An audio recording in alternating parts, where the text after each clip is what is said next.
مدينة مختلفة عن العالم اللي احنا عايشين فيه. الناس كلها بتعيش حياة بائسة، وقتل البشر هو مجرد تسلية بالنسبة للنبلاء، ومحدش يقدر يعيش هنا غير الأقوياء بس. بتبدأ القصة مع بطلنا واللي اسمه ليو فينج، كان مجرد وتاكو مهووس لكن قدر ينتقل مرة واحدة للعالم الغريب ده. كان ماشي في السوق بتاع المدينة وبيقول لنفسه أنا قدرت أجمع فلوس كتير عن طريق إني أجيب منتجات من كوكب الأرض وأبيعها في العالم ده، لكن لحد دلوقتي أنا مش لاقي مكان أعيش فيه، وجه الوقت عشان ادور على مكان اقضي فيه وقتي. فدخل على مقهى في المدينه وبيقول للعامله انا عايز اشتري المقهى اللي هنا ده. فبتقول له ايه الهبل ده، ايه اللي انت بتقوله ده، محدش بيجي هنا اصلا، والمكان ده مش للبيع ولا للسكن.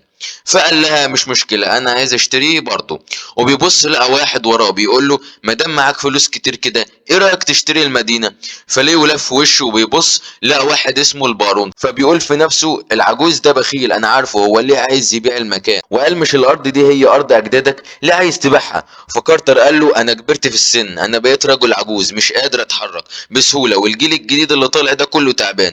انا هبيع الجزء بتاعي عشان اقدر اتقاعد من العمل وانسى كل حاجه واروح اعيش في المدينه الكبيره. فليو بيقول في نفسه هو وبيقول له طيب انت عايز كام مقابل المدينه. فكارتر قال له انا مش هطلب كتير، انا بس عايز 100 عمله ذهبيه. فليو بيقول له ليه يا عم 100 عمله، دول يساوي 4 مليون خروف، هو انت فاكرني جديد في المدينه هنا ولا ايه، انا بقالي شهرين قاعد هنا. فكارتر بيقول له ايه بص هديك لقب نبيل كمان في الموضوع. فليو قال له مستحيل، وبيبص لقى ابن كارتر حاطط سيف على رقبته وبيقول له المفروض تحس بالفخر عشان ابويا عايز يبيع لك المدينه، ازاي تقدر ترفض. فليو بيقول له هو انت عايز نشتريها بالعافيه يعني ولا ايه. فكارتر قال لهم اهدوا بس كده وخلونا نحل الموضوع بشكل ودي، وممكن نتناقش في السعر بتاع المدينه.